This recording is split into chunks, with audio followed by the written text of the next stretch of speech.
Well, welcome everybody.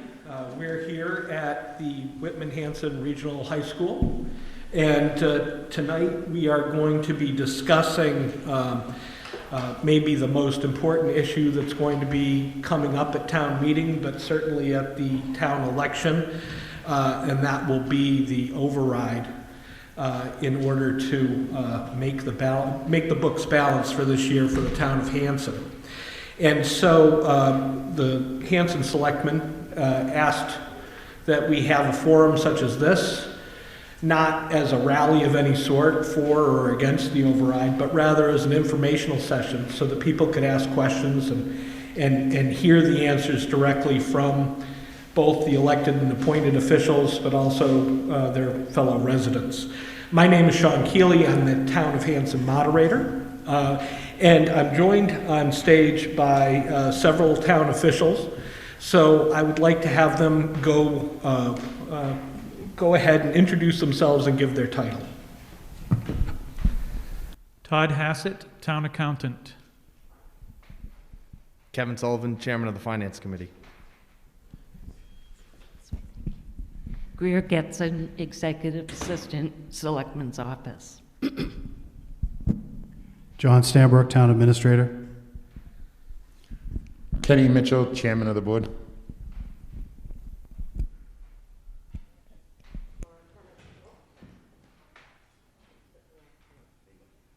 Laura Kemet, Board of Selectmen. Matt Dyer, Board of Selectmen. Jim Hickey, Selectman. Wes Bloss, Selectman. We don't need a microphone. Can I always tell the former teachers. All right, well, thank you all for joining us. And so tonight's purpose is to discuss a $1.85 million town override ballot box vote. So that's what we'll be voting on.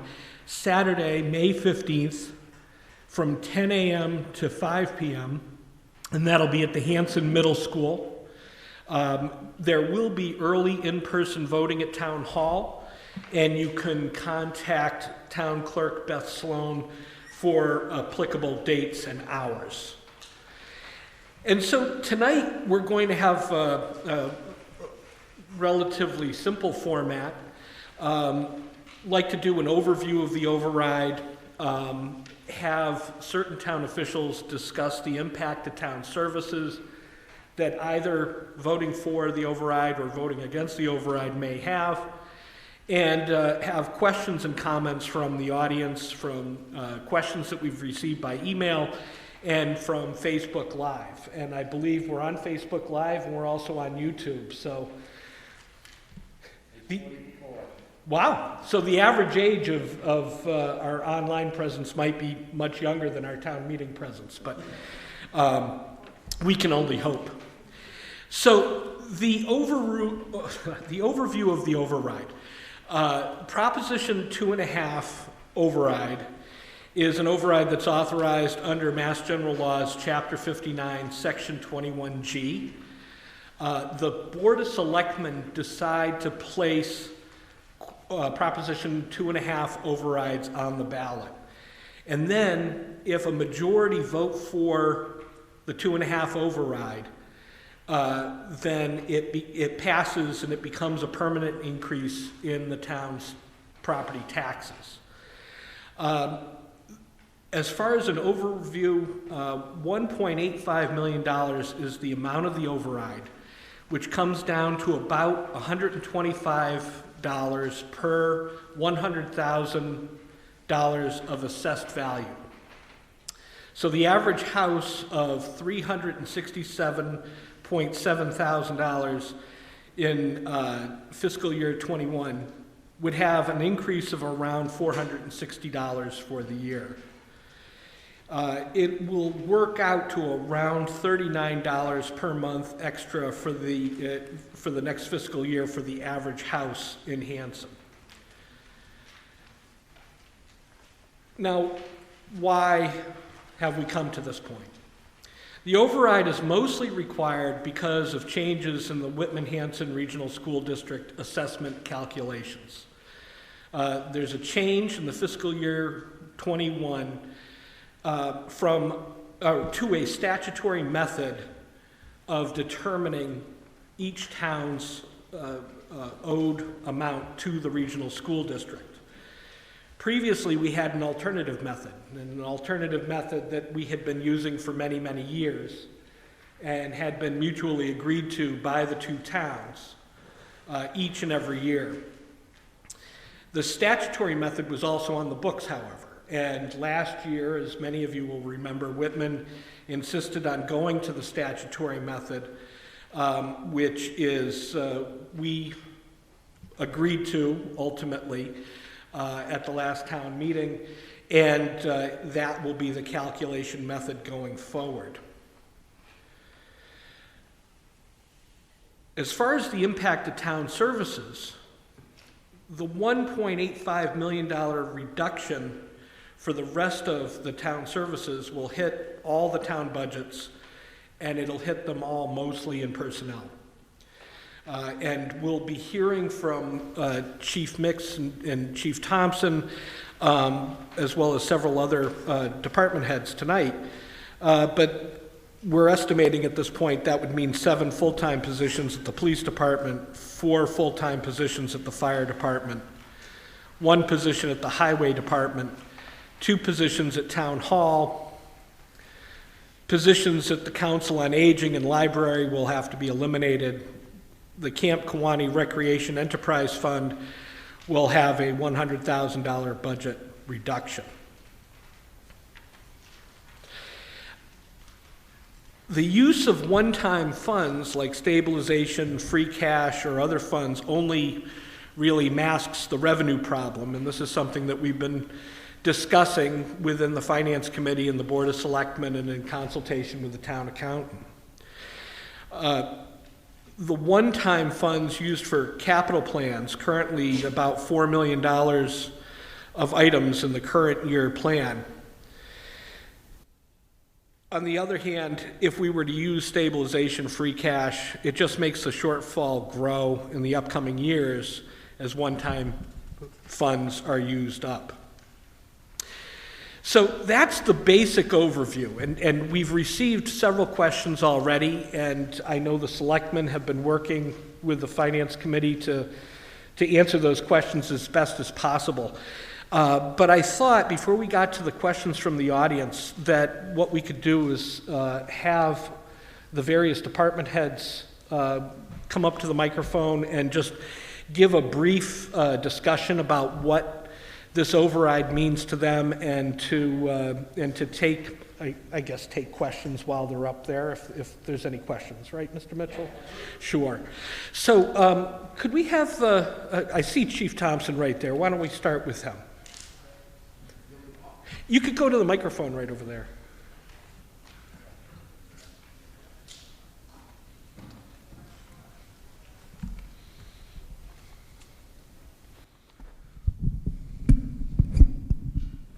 Good evening, everyone. It's nice to see at least a few people here. This is a very important issue for our town coming up. So I did post a letter on the fire department Facebook page, our Twitter page, and on my town department page that outlines some of the major concerns that I have as your fire chief regarding the proposed cut to our budget. I'll just touch on a few of them now. Back in 2000, we went to 16 firefighters around the clock, and that was something that the fire chief before me worked very hard to get to. And over the last 20 years, we've had 4 firefighters on duty, but we never maintained that. We always would drop down to 2 people when I first took over as chief when overtime or sick time was used. We finally, about 4 years ago, got to the point where we maintain that level. So there's always 4 people there for your initial call. And what that does is it brings us close to an industry standard from the NFPA that we show up with 4 firefighters on that initial call to fight fires. It also allows us to have a lieutenant on duty at all times. And that's important for supervision. The other thing that does is it just, on a medical call, when we go on a medical call, even if it's a simple medical call, when we show up with 4 people, the time it takes us to treat the patient, triage, move all our equipment in, take the patient out, obviously it takes less time with 4 people than with 3 or with 2.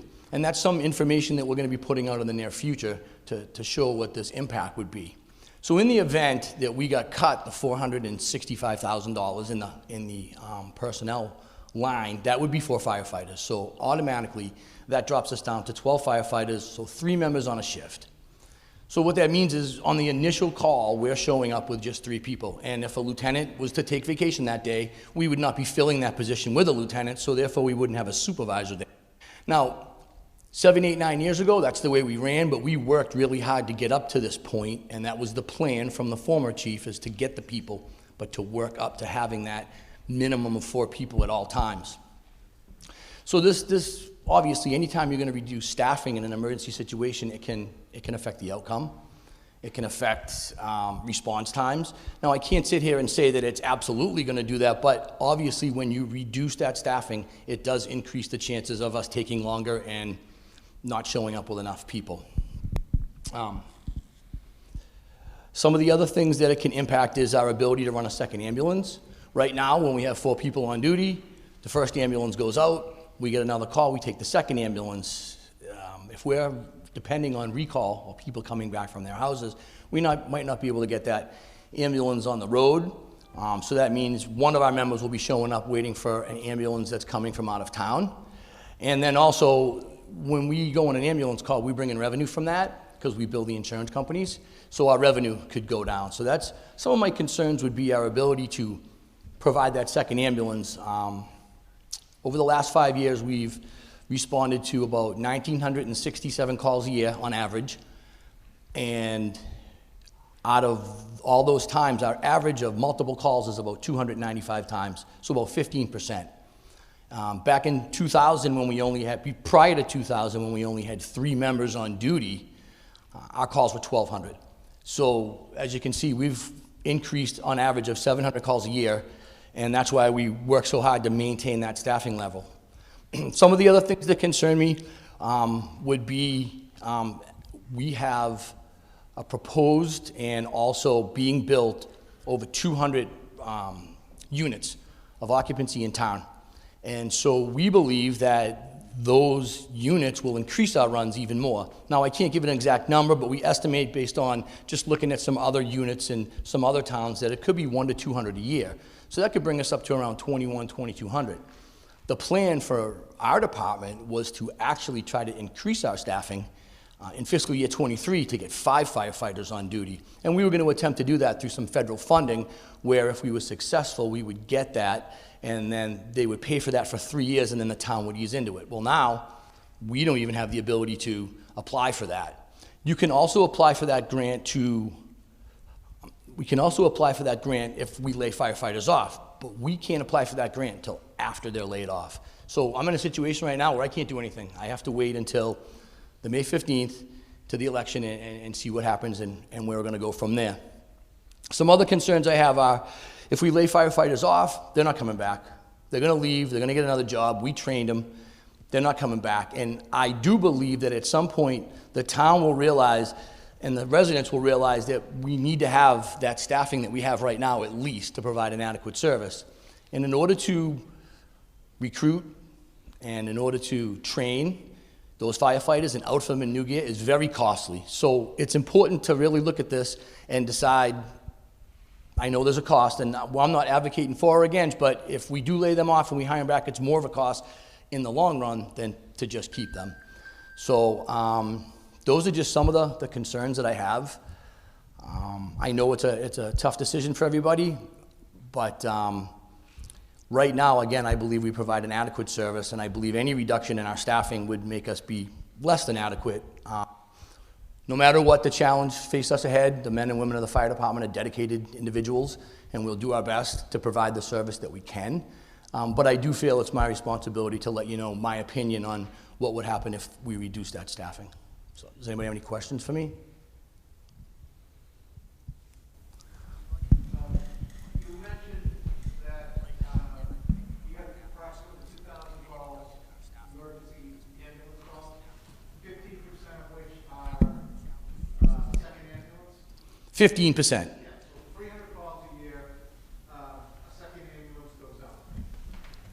So if the cuts are made, and that the second ambulance isn't coming from Hanson, but let's say it's a car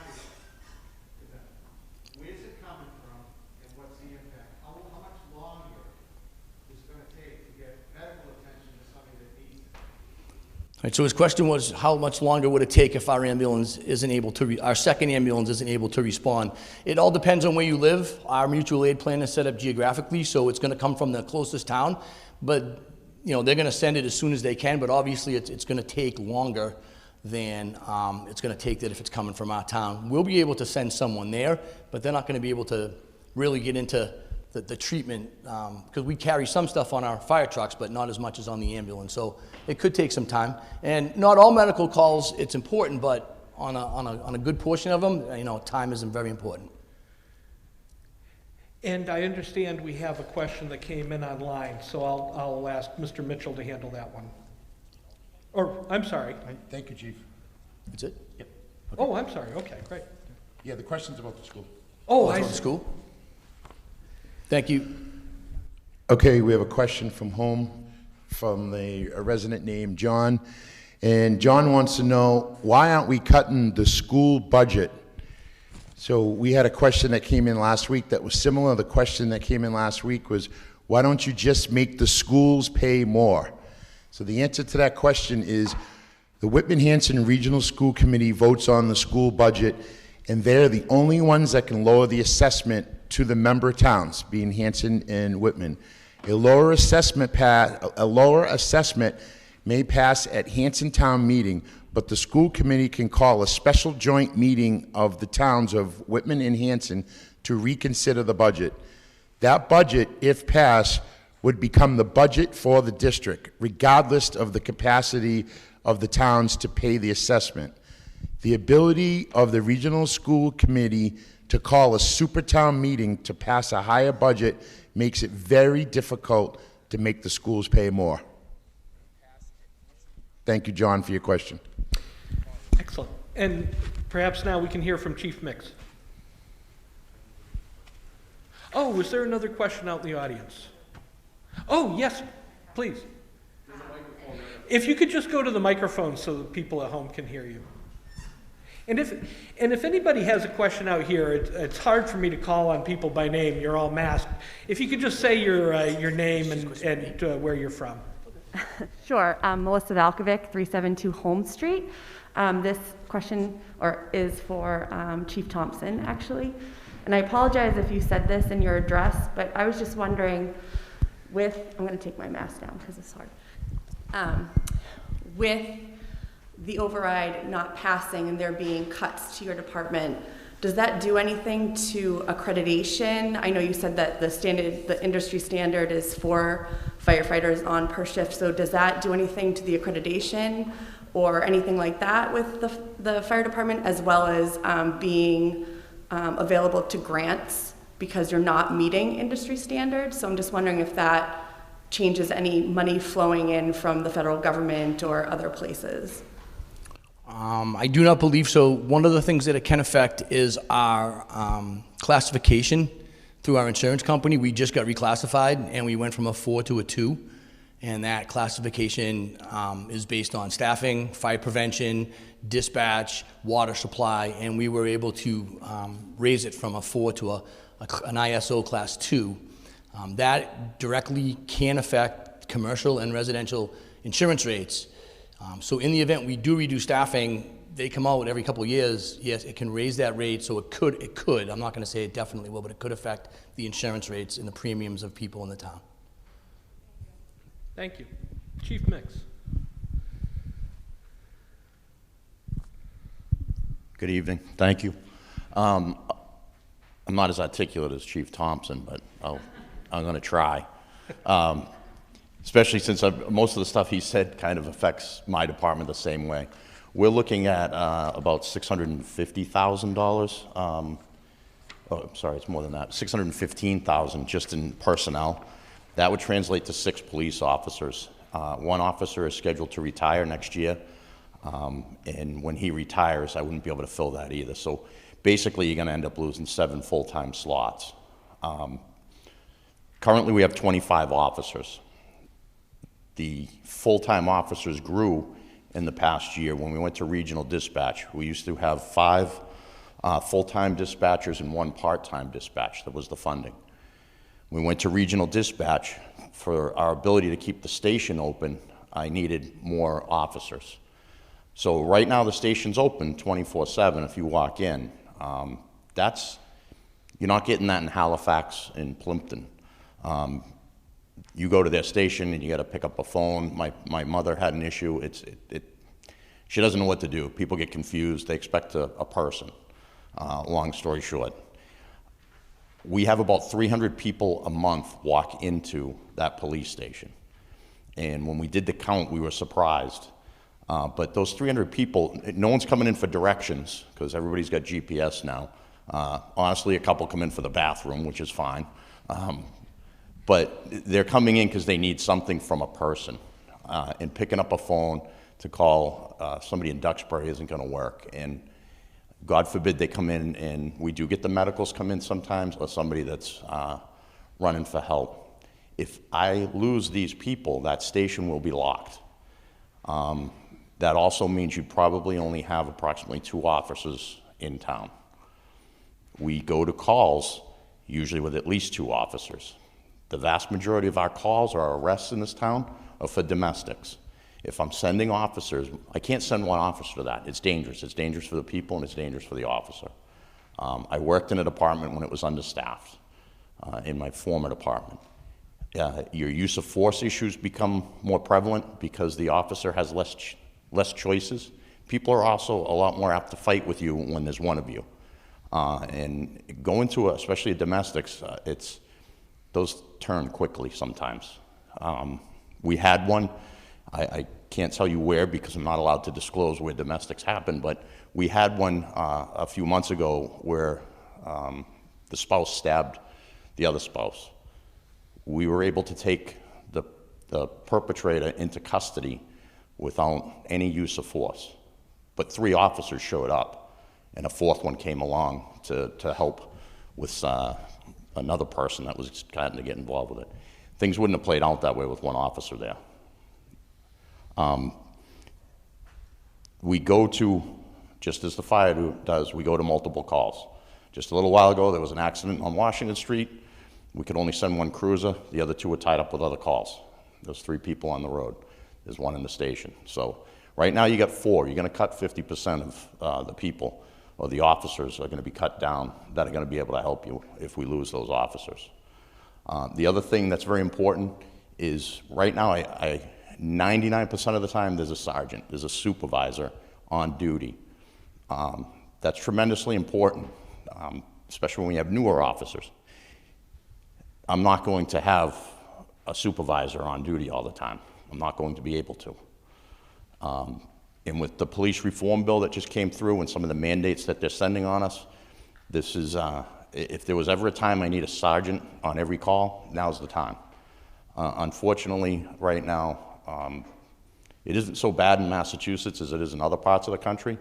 I think Massachusetts, the officers are trained a lot better, but any one of the departments anywhere in the United States is 1 bad call away from chaos in the liability. In 25, almost 26 years of being a cop, I've never really felt distressed over what could happen and how it's going to impact not just me, but the community. We don't want to be, CNN trucks out front and being splashed all over the world as, a bad community. That doesn't go away afterwards. Some of the other cuts aren't as dramatic, to be honest with you. I'm going to have to go off my cruiser plan. We buy 2 cruisers a year. It allows us to turn the things over while they're still safe to drive, and we actually trade them in and actually get a few dollars for them before they're complete junk. I would never buy a used cruiser, just a heads up from all of you. Whatever the mileage is, times 3, they're not something you want to, when they're at the end of their life, they're at the end of their life.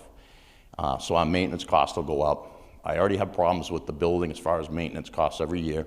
I haven't, so far, we haven't had enough days over 70 degrees for the air conditioning to go, and cost me $5,000 to $10,000 like it does every year to fix. A lot of the stuff in our budgets, both mine and Jerry's, they're fixed. I can't change things. The software we have to have, the computers we have to buy, those are fixed costs.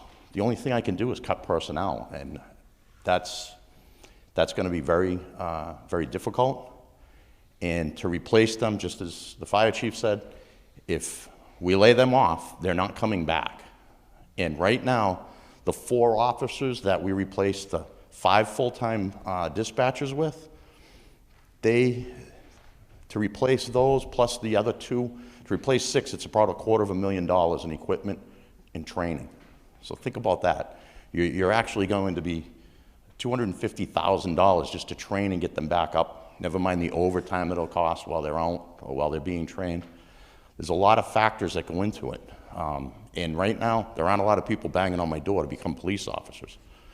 I think it was Attleboro or North Attleboro. I always confuse the 2 towns, but they just put on, they had 200 people on their civil service list. So 200 people that were potentially going to be police officers. 15 signed the list. That's like unheard of. When I got on, there was 1,000 people for every job. There was 10,000 people taking the civil service exam every year, or every 2 years. You're not seeing that now. There was 4,500 people signed up to take the civil service exam to be a police officer in the state last 2 weeks ago. They're not out there. And we have some great officers. I got some really young guys that are very conscientious, they're community oriented, and they love their job, and it's refreshing to see that. But if I lose those kids, they're not coming back. I don't know what we're going to do. Lastly, just as the fire chief said, when you talk about mutual aid, you can't depend upon your neighbors. Okay, it's unfair to the neighbors. You can't depend upon them to begin with, but I know East Bridgewater will help us. I know Halifax will help us. They'll all be willing to help us, but they have their own problems, and they can't supplement us.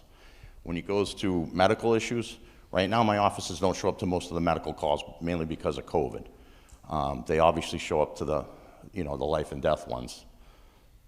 But you might not have that officer to come when there's no ambulance either. So it's definitely going to have a huge impact on us. Thank you, Chief. Did anybody have a question for the Chief? Oh, yes, please. Yes, Ms. Bell. Could you go to the microphone? Is that possible?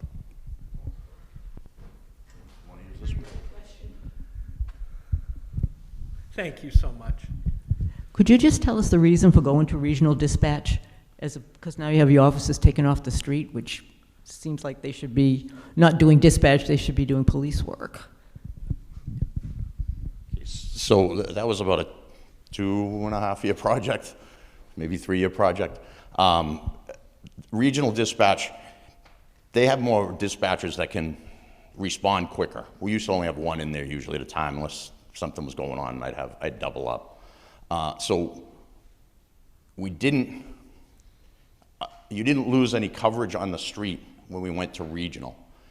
We hired 4 more officers to replace the 5 full-time civilian and 1 part-time civilian jobs with us. So right now, I'm down, staff-wise, I'm down 1.5 people from a year ago, which is fine. We planned it, and we can schedule fine. We can do coverage fine. So it wasn't, it wasn't to pull the cops off the road. So you still have the adequate coverage there. The other thing with the police officer in the station, besides they can see somebody, is it saves pulling the officers that are on the road off the road. It allows for more coverage. And 50% of the 300 people that walked in when we did the study, they needed a police officer. So a police officer was going to come deal with them anyways. It sped things up a little bit. People get to be served a little quicker. And it's been working very well so far. Very good.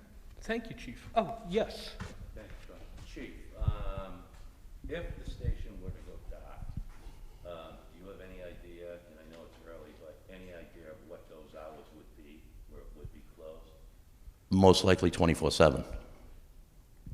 It would be closed 24/7. I don't have staffing to maybe keep it open during the day for some sort of semi-regular hours, but no, I won't. Right now, if I lose those, my plan is it's locked 24/7. I didn't know it was that bad. Ms. Kemet, and could somebody hand her the microphone? Oh, great. Thank you, Ms. This is actually to both chiefs. I'm wondering if you could speak to the fact that your succession planning, in a way, is going to be impacted by the fact that you're probably going to end up having to lay off your younger employees, who really are the future of each of your departments. And what does that do to the department, like, you know, to try to get up to speed when you've got people retiring? What kind of a monkey wrench does that throw into the works? Well, it's the younger officers, so it's the immediate impact as far as succession goes. It wouldn't be, I don't think you'd feel it right away. What's going to happen, though, is, for example, when I retire, you know, I got at least 2, if not 3 people right now that could compete for my job, which is my goal, is for you guys to have a difficult decision when I retire on who to put in there. But the impact would be felt in the next few years to come, because you don't have that young, enthusiastic officer that now wants to take the sergeant's exam and be that supervisor that you need. So it'll have an effect, but it'll be a ripple effect later. The biggest impact will be trying to get anybody back if we ever get the funding back. Did you have anything to add, Chief? Do you have anything to add? Yeah. About, over the last 6 years, we've had about, out of our 16 members, we had about 8 people retire. So the last 8 hired have been in the last 5 years. So if we got rid of the 4 people, my biggest concern would be if we had to lay them off, is I'm afraid the other people would maybe go somewhere else where there's more stability. For succession planning, we do have a couple retirements coming up, but you know, obviously we want those people to stay in our system and work their way up, but we still do kind of have a young department. Any other questions?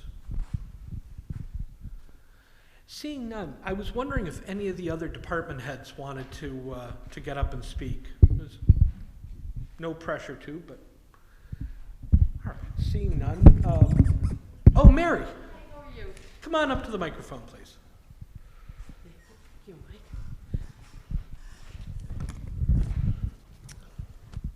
Hi, folks. My name is Mary Collins. I'm the Director of Elder Affairs, and it's a very hard act to follow, the 2 chiefs, because they're talking about safety. And there's nothing more important than safety for our residents within the town.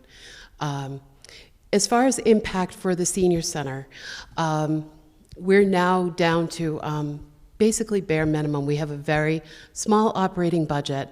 I myself and a part-time assistant, part-time custodian, and then a full-time van driver. And when John approached me with the fact that we had to make some cuts and the amount that would have to be cut from my budget, it was actually the full amount for our full-time van driver. So that impacts our residents that are elders and also the disabled. Since COVID began, we've been providing rides for folks to medical appointments. Prior to that, we had a great group of volunteers that would provide those rides for our residents. After COVID hit, it just wasn't practical, nor was it safe to expect anybody to do that. So our van has been providing that all along. That would be my biggest concern for my department, is that we would not be able to provide that particular type of service for our seniors. Certainly we will try and offset the loss of the van driver by, you know, reaching out to some of our volunteers now that hopefully COVID is on the decline. But again, it's very difficult to follow our chiefs when we're talking about public safety, but this is more of a human services kind of position that I have. So thank you very much for your time. Thank you. Oh, Karen. Hi, I'm Karen Sulfa, the library director. I did post, similar to the chiefs, I posted on the library's Facebook page an impact statement, but I just want to go over a couple points. So right now, the library is kind of at a bare minimum staff. We actually, past cuts, we have lost 15 hours and we have not gotten those back. So we are spread very thin as it is. So this would also impact our personnel. And that would make it so that there were many times when we were at maybe 2 staff, and that would be delays in service and the quality of service that we could provide. My biggest concern, however, is our ability to meet our qualifications for state aid. So currently, things like all of our programming pretty much come from state aid. They're not budgeted through municipal funds. And so if we were not able to qualify for state aid, with the cuts, it's a proposed $23,500 cut to the library, we would not be able to meet our municipal appropriation requirement. And so there is a waiver process, but it's not guaranteed. So if we could not meet our state aid, then we would not, pretty much all of our programming would disappear. And there also reciprocal borrowing, so Hanson residents would not be able to get items from other libraries as they do now. They'd have to be limited to what we have in-house. So those are my biggest concerns for any cuts to the library. Thank you. Thank you so much.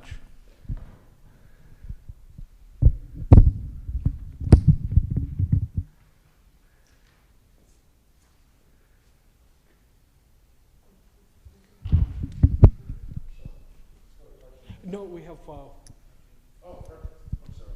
Good evening. My name's Jameson Shave. I'm interim director for the Highway Department, and I just wanted to speak to everyone briefly about the impact that this would have on the department. We currently are looking at about $142,000 cut, which in personnel terms is about 12.5% reduction, or 25% of our active workforce out on the road, and about a 16.5% cut overall in the department, which will make it very hard to operate. The department takes care of a lot of things throughout the town. They work hand in hand with the police and fire departments, excuse me. And so losing one person gets our crew down to about 3 on the road. If someone's on vacation or out sick, that might leave one guy out there by himself.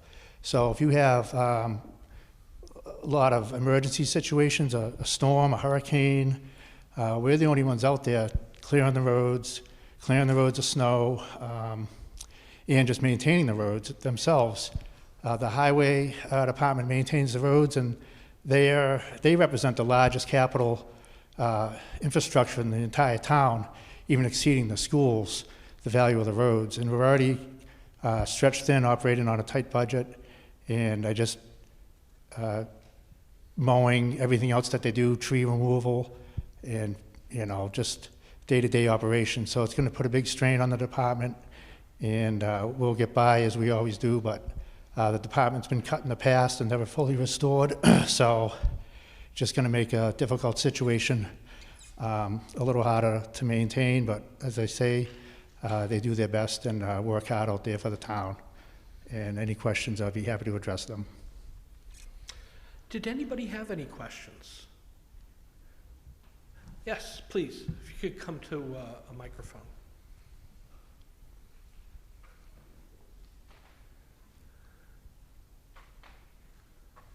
Chris Howard, Equus Drive. First, thank you all for doing this and taking your time tonight to answer some questions. Mine was just a general question around just kind of the taxes as a whole. I was hoping someone could just shed a little bit of light on helping educate everyone on where do our taxes come from, so how much of that is residential versus commercial versus other. And then the second part of that is, in terms of our taxes themselves, how does our tax rate compare to surrounding communities, both now and if the override was to pass? So just to have a sense of, how the taxes flow in terms of the numbers. Great question. And we have Kevin Sullivan, who's the chair of the Finance Committee. Sure, thanks, Chris. That's a great question. So if you take a look at the town of Hanson, our total levy is based 92% on residential taxes. So the taxes that you pay as a resident of Hanson accounts for 92% of our total levy. That's the highest amount of all the surrounding towns. So all the other towns rely more on commercial, industrial, personal property taxes to account for that. Hanson has the highest percentage, 92% of our residential taxes account for the total levy. With regard to how high our taxes are, of the surrounding towns, which would include Halifax, Whitman, East Bridgewater, Pembroke, Hanover, and Rockland, we have the second lowest taxes of all those towns. So all with the exception of, I have it in my notes, Pembroke. Pembroke is the only surrounding town that pays lower taxes than we do. And I would say, and I can tell you right now, looking at theirs, that's because only 87% of their levy is based on residential. So they have a higher percentage of commercial, industrial businesses in Pembroke that account for the percentage of the levy. So we have the second lowest tax rate, but we rely on those taxes the heaviest of all the surrounding towns. I don't know if that answers your question. So yeah, it's the highest, and then our taxes are second lowest. And I would just point out to people that these numbers that we're going to be looking at town meeting, we've been working on them for, well, I shouldn't say we, I don't do that anymore, but the Finance Committee and the Selectmen and the Town Administrator's Office have all been working on this since November. Right around November, they start putting together the budget that we'll vote on the first week of May. So a lot of time and effort has gone into these numbers, and the cuts have been made, unfortunately, after a lot of examination. So. And I will just say that all the numbers we're using for this year's budget are available on the Hanson Town website. So if citizens want to go in and look at the numbers themselves and see where the exact numbers are, they're there. The tax rate data can be found on the Division of Local Services on the mass.gov page. So those are all the numbers we're using are either straight from the state, historical numbers or current numbers, or they're available at the town website. Mr. Pasqua Egan.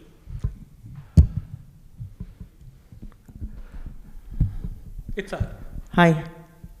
Chris Howard just asked, what would the difference be if the override does go through?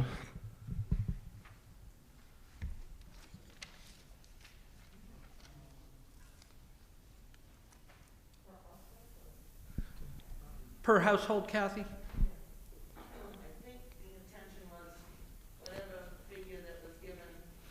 Yeah, so if you look at it, the total residential tax levy is about $20 million. So it would bring it up. It would decrease it would increase. Wouldn't really change the percentage of the levy because we're still relying on residential. So the 2.5 would just increase the base level of the levy. But with this increase, where would that put us against other towns? I think is what we should wait. I think if you added 460 to this, we'd still be.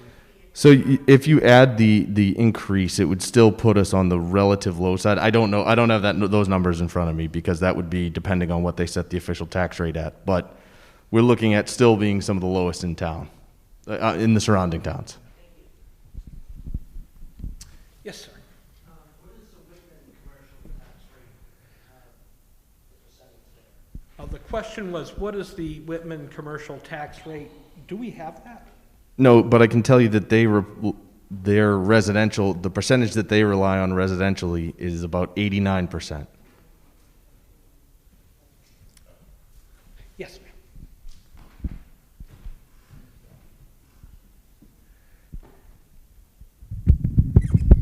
Hello, everybody. I'm Lisa Green. I'm actually going to be your new interim town administrator, but I live in Whitman. So Whitman does not have a split tax rate. So it's the same for residential, commercial, and industrial property. They all have the same rate.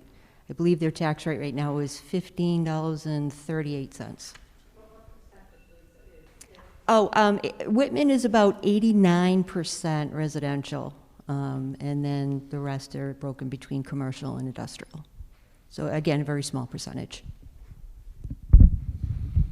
Any other questions? Yes, ma'am.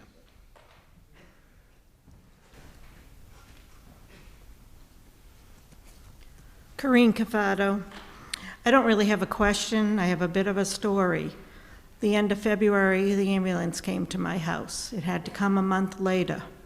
I would like to know that when I need to call 911, that an ambulance is going to come. My cousin is a young police officer now working full-time for the Hanson Police Force. I'd hate to see him or anyone else lose their job. We all depend on the highway department. We're not at the senior center yet, but the library is a major concern. I am just chair trustee of the library. Library is very near and dear to my heart. The foundation works very hard to help support the library with fundraisers, and the trustees support the director of the library, Karen Sulfa. If we are forced to either close early or days not open and reduce staff, as Karen said, with the cuts, we're going to probably lose our state aid. With the cuts in the schools, I don't know how that will affect the libraries within the schools, but I know maybe they'll have reduced hours, staff may disappear. How will the library be able to take care of the students in the town, that increased traffic when we've lost employees and hours are cut? I mean, it's really no different for the police department, the fire department, the highway department, and so forth. Thank you. Thank you very much. Did I see another hand? Yes, ma'am. Well, what I think we're going to do is try and wrap up relatively soon.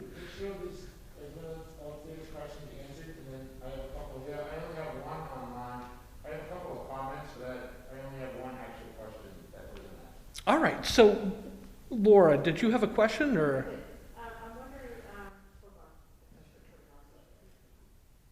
Yes, I had a question. I was wondering, Mr. Simonek, whether you could tell us what the impact of this override not passing would be on the schools and what you've done to date to bring that budget down as far as we can, knowing what Hanson's facing. So thank you for having me here. I'm Jeff Simonek, Superintendent of Schools. I don't know what the impact would be as far as staffing cuts. I haven't been given a number as far as in the pyramid of what the cuts would be. I'm sure if we were to share those cuts equally or quarterly, the schools would take a hit. Let me just give you a little history, though. Everybody talked about history. To answer your question, ma'am, about libraries, I have one librarian in the district. We've already cut those librarians. They're gone. That's a long time ago. That precedes me. Since I've been superintendent, we've cut 19.2 positions. Last year's budget, we were able to bring back 4 people. This year, I presented a budget with some special education implementations to help students who, through the pandemic, need some more assistance. I also put in 4 positions for students, general students, who have regressed due to the pandemic. Those aren't going to cost anybody anything this year, next year, or the year after, because the federal government has given us some money. I'm getting $2.2 million of ESSER money, or federal government money. So I took those positions out of the school district budget to the tune of $775,000 to help lower the assessment, even though I really feel our students need those interventions this year. So we've reduced the school budget by $775,000. The school committee did that last Wednesday night by a vote of 8-2. And my plan going forward is to use those ESSER funds through fiscal '24. After that, hopefully, with an operational override, the schools will be taken care of with the general increases of the school budget. This year, the school budget's going up 2.6%. It's a strict level service budget. I'm not cutting anything. I'm just paying the bills, paying the electric bill, paying the gas bill, paying for insurances that the other departments don't have to cover. I have to cover medical, dental, liability, and building insurance. All our utilities are in that. Unemployment.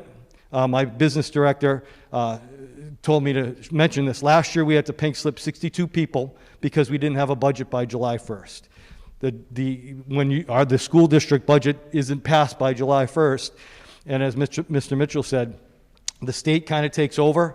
And last year we were in a 1/12 budget, which meant I had to cut, or I had to work on fiscal 20 budget in fiscal 21. So we actually had to reduce or pink slip reduction in force 62 people. Chief Mix and Chief Thompson talked about young people going somewhere else. I lost folks. We still have senior staff because in 2016, 17, 18, we didn't build and we pink slipped folks and they went somewhere else. So I've taken some measures already, had a conversation with Mr. Mitchell a while ago, and he said, as low as you can get the assessment with making sure students are being educated to the best of your ability, do that. I think we offer a great product in Whitman and Hanson on a Chevy, less than a Chevy budget. We offer a Cadillac. Our kids go to the best schools. Our special education students get the best services. I think we offer a good product. In response to services coming, that 911 call, I rely on both chiefs. When we dial 911 during the course of the school day, we are the biggest industry in both towns. 3,850 students are in these buildings, and they have medical emergencies. We have students sometimes that don't behave well. We have issues of trauma, and losing an SRO from the town of Hanson, Derek Harrington might be one of those cuts, or that position might be a cut because he might have to go on the road. Derek has been an essential part, either counseling kids, working with students who are dealing with trauma, or being that resource to me when things happen in town. When something happens in the buildings or on the roads, Chief Thompson is one of the first people to relay to me what's going on. To think of those departments being cut and our students not being able to get those emergency medical services during the course of the day or night saddens me as well. So that's what I've done. I hope I was able to answer your question. Thank you, Mr. Simonak. Actually, why don't you ask your question? Go ahead and ask your question if you want to come to the microphone, and that way we'll be able to take care of some of the ones that have come in, and then we'll go to you. I think my questions are mainly towards Mr. Stanbrook and the function of the town. I come from a business background, and I'm going to use my notes, sorry. But as a department head in department meetings, are they held periodically to review finance issues that might be identified?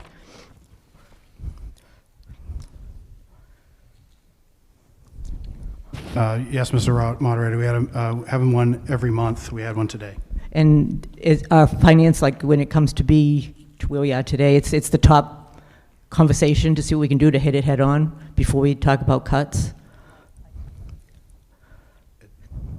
Do we talk about that at the department head meetings? Yes. As a priority, because what does every department head submit a report to you saying how their department's doing, kind of an assessment to say we're doing great, or hey, listen, I'm having a little trouble here with my budget? Like a monthly report? Yeah. Yes. Okay, perfect.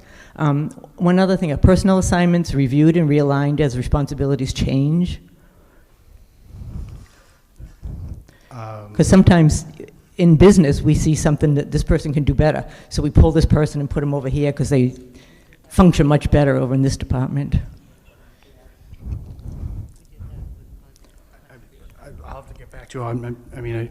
I can't hear you, sorry. I'm going to have to get back to you. We're in override mode here. So I'm sorry.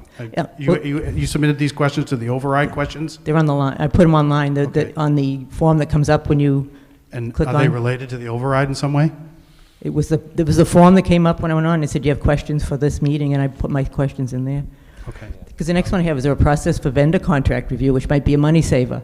You might have a vendor who is not doing the cheapest work for the best. Excuse me, ma'am, with all due respect, we're talking about the effects of the override, so. Yep. And this is to prevent an override. I know, if you want to put your questions into an email I and did. forward them. I did. To Mr. Stanbrook, but unfortunately, we just don't have enough time tonight to answer those questions. If you have a question regarding the override, you can go ahead, but if I'm not, kind of we'll thinking have this to- is the way to avoid an override. And I'm just curious how the town works. I think one person that we should hear from is the chair of the finance committee. Oh, that's what I was hoping. I was hoping to. Having been in his position, these are the issues they deal with on a weekly basis. So why don't we hear from him? Perfect. Sure. So I know the individual departments, especially this year, were asked to even go back and use funding from previous years. So it's not a matter of some of the town departments are so small, their expenses may only account for $25,000 a year, but their personnel expenses make up the majority of the line items. So unfortunately, you can trim the departments down as much as possible, and the department heads, in conjunction with the town administrator, the town accountant, and the finance committee, have trimmed all the budgets down with regard to expenses. So I would say if you polled all the department heads, they'd probably agree they're running on the bare minimum as far as expenses. We, in conjunction with the town accountant, constantly monitor expenses throughout the year. Any unencumbered expenses at the end of the year are transferred to the general fund and either show up as free cash or are available for appropriation at the end of the year. However, that only usually accounts to a few $1,000s in savings. So you may, for instance, have a savings of $1,000, $2,000 at the end of the year. That's not going to make up a $1.85 million deficit. There's absolutely no way that you can trim the budget, and everyone likes to use the term trim the budget. We're starting from a different point. Last year, it was the recommendation of the Finance Committee to have an override last year. That override was significantly less. The town decided they did not want an override, so we were already starting from a significant deficit that could not be overcome through cuts alone.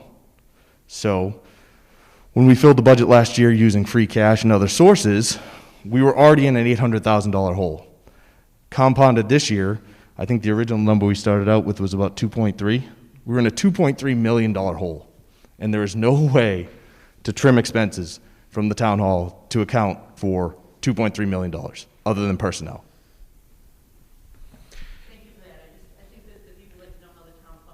Sure. Oh, absolutely, no.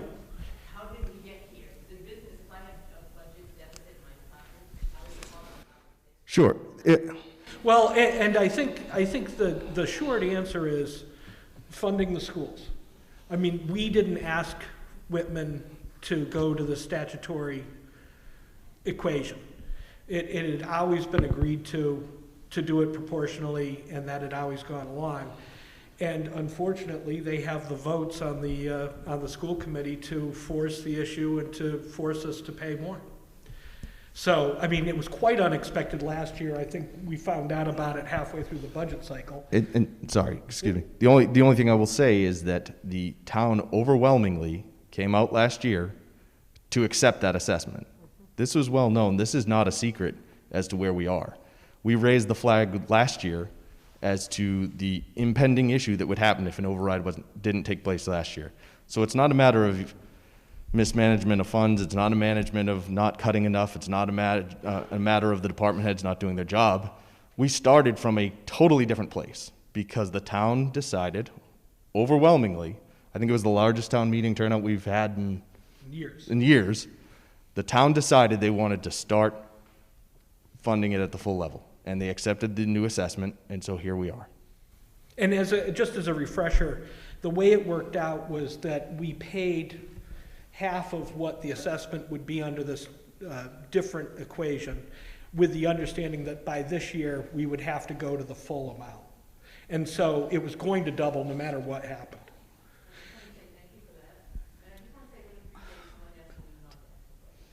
Well, no, I think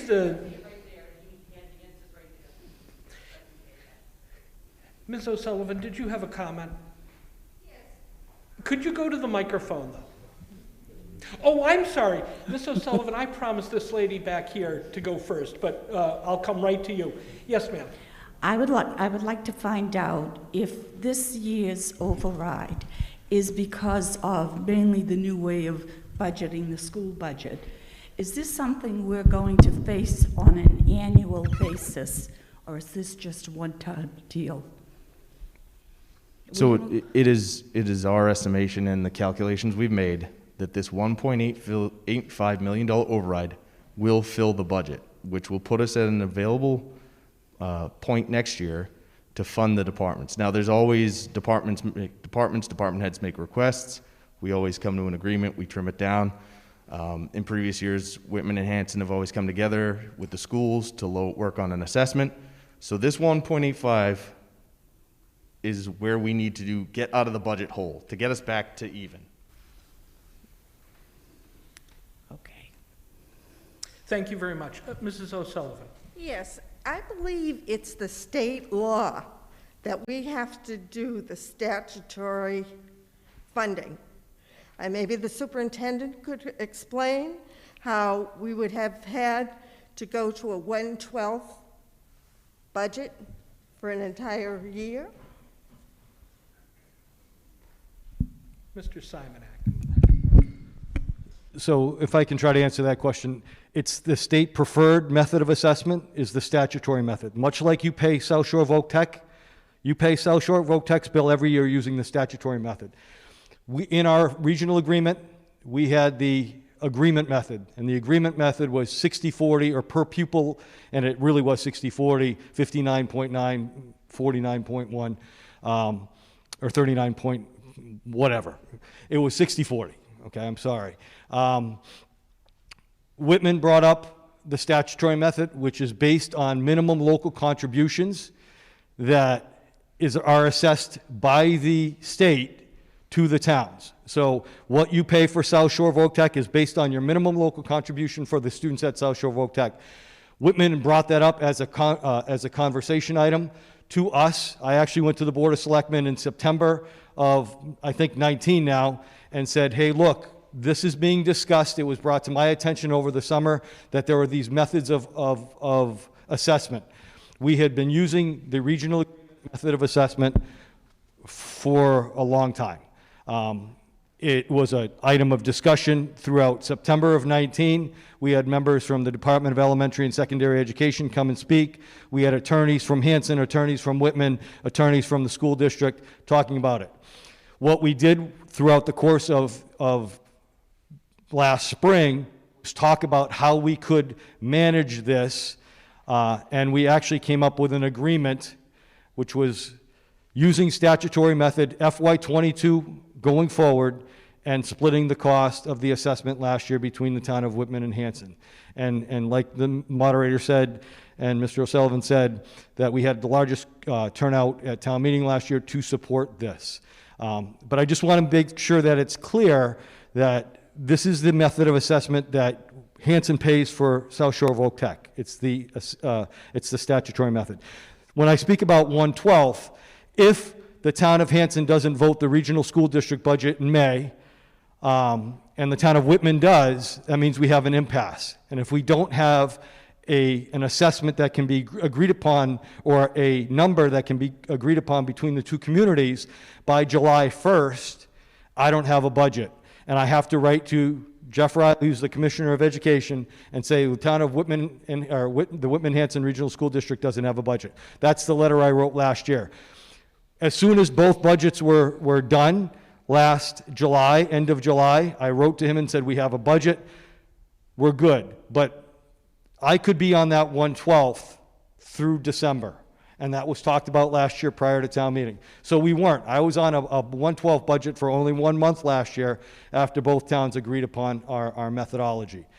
But there is that piece that, and we spoke about it at length last spring, because it was a real probability or possibility that we could go into 1/12 throughout the course of the summer and fall, and if the towns don't agree upon a budget, by December 1st, the state takes over all fiscal responsibilities of the regional school district, and the Commissioner of Education sets the assessment, and the towns have to pay whatever the commissioner says.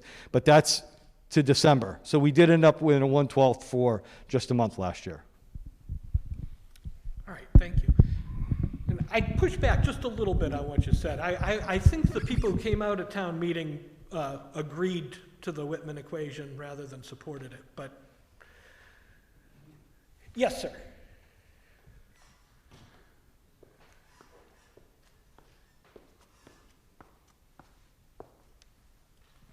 Daniel Stroutman, Monpont Street. Whereas the school committee recently voted to reduce Hanson's portion of the assessment by $305,000, will the Board of Selectmen make a move to reduce the override by that amount?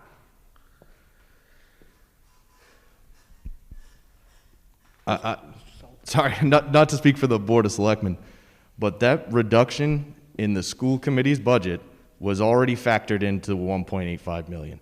We took a chance in our discussions. I think Mr. Mitchell, Superintendent Simonak, everyone, we came together, and there was that 300,000 is already factored in. So no, it will not. Even though Mr. Simonak just said that that vote just happened last week, earlier this week? Sure, every year when we work on the budget, we work together with Whitman, and we work together with the schools, and every year there's, I'll say, an accommodation level. The schools give us an accommodation, the towns, we always come to an agreement. So we put in a placeholder when we were figuring out that deficit, that $1.85 million, and we factored it in and took a chance that there was a little room for them to give. And in fact, they did when they formally voted it. So that number was already factored into the 1.85. So, and I believe the 1.85 is printed on the ballot now, so I don't think it can be changed. So that's that. Any other questions? Well, seeing none, should we wrap up? Oh, yeah, I'm sorry. I have one question online before one moment, Mr. we Mitchell. wrap. We have Okay. one out here.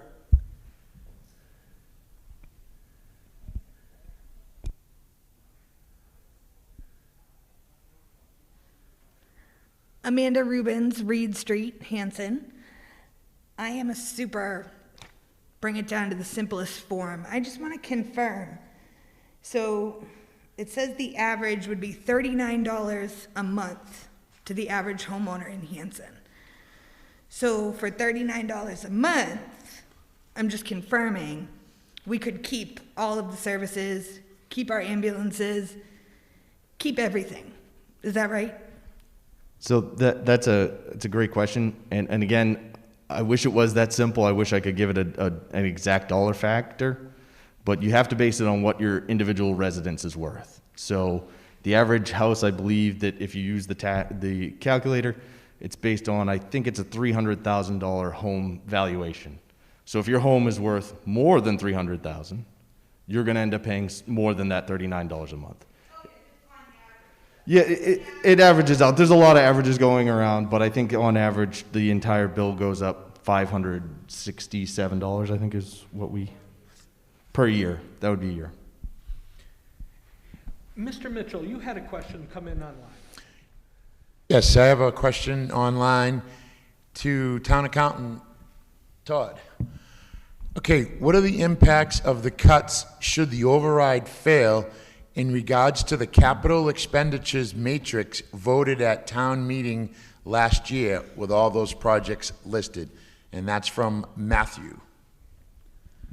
So with respect, annually, as you know, at our annual town meeting, the capital committee presents a 5-year capital plan, which the town meeting adopts typically. And what we're facing with the capital needs for the upcoming year is a number somewhere north of $4 million.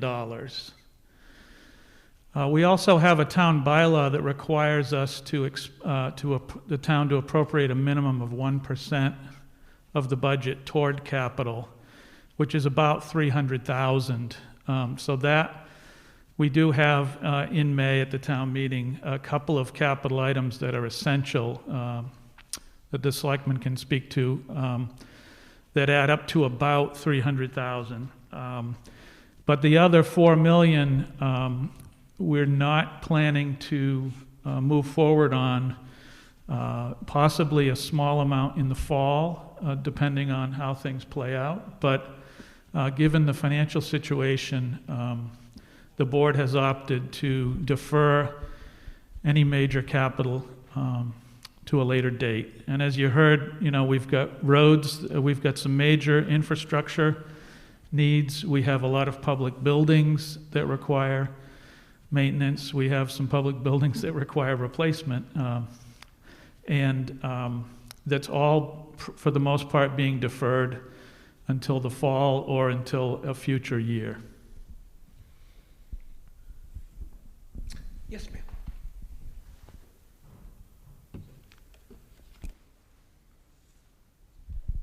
I apologize if this seems like a silly question, but it's just a general override question.